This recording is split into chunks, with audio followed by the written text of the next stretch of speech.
Today, I want to have a talk about the trauma-driven attraction. The trauma-driven attraction actually is way more scarier than just being a love struck. Do you know why people, especially women with anxious attachment, always fall in love with a man who is avoidant, and why people with borderline personality disorder always get involved into the trap of a narcissist? Is because them all infatuations are actually the echoes of our own trauma. And we sometimes we end up, fall in love with people whose emotional scar is similar to us. In psychology, there is a term called psychological visibility. It means that sometimes we stay attracted to somebody because we see ourselves in them. They look like a mirror reflecting parts of ours. When you see yourself in them, it looks like they're another version of you.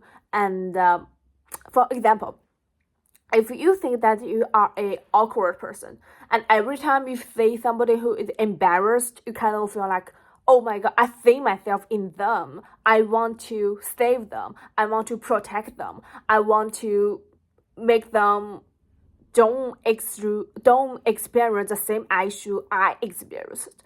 But when this pattern happened in relationship, you kind of get into a unhealthy pattern. I will talk about this. Let's take an example of NPD and BPD. The both of them kind of went through the similar childhood trauma.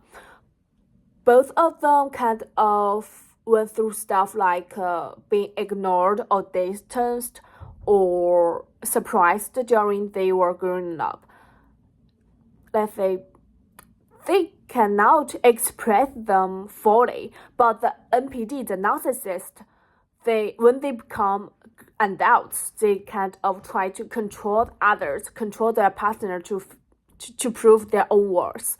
And the BPD on the other side think that being controlled is the only way to be loved. They tend to be super compliant and pleasing. They become people pleaser.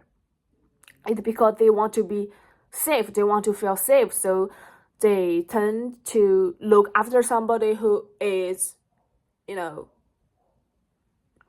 powerful, like a narcissist, to feel safe. But they actually, in their subconscious mind, they have the same kind of trauma. Let's say a anxious attached woman and a avoidant attached type of man. They fall for each other hard. Why? Because on the outside, they look exactly the opposite. The girl is kind of full of energy, but the man is quiet and reversed. But they match each other perfectly. The girl express everything, but when the women get into a relationship, they kind of regress to a little child. They put all their emotions to the other man. They become needy, yeah. But the man, the avoidant type of man, went through a lot of suppression. They suppress their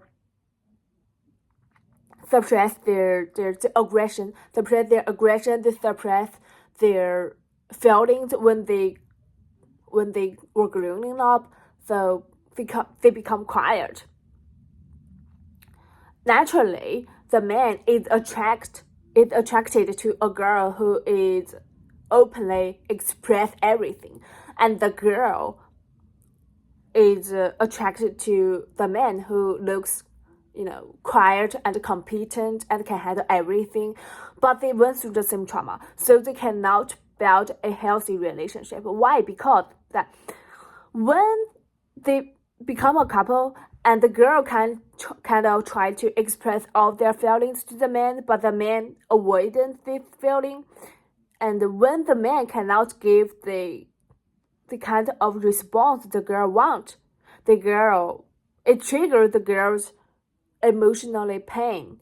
It triggered the girl's wound about about, being ignored and being abandoned during their childhood. So the girl become needy and the man try to avoid it, so they end up break up. But even though they end up break up, the girl will always find another man who is the avoidant type, and the avoidant man will always be attracted to the girl who is anxiously attached. And the same thing happens for the NPD and the BPD. The BPD will always find another NPD to control them, and the NPD will always find another BPD to follow them, which is very unhealthy.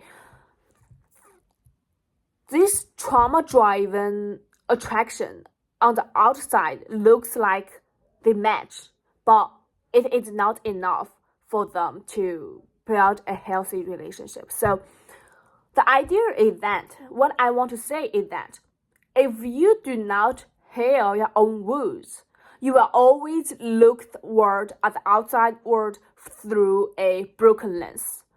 You will always keep attracting the same person with the similar trauma issue. You will keep repeating the same painful circle again. Do you know how to break the circle? The only way is that you have to heal yourself first. Not to heal yourself first. You don't need to heal yourself, but you need to be conscious, to be aware of your own wounds, so that you can attract a new girl, a new man, new person into your life. Okay, that's it. Goodbye.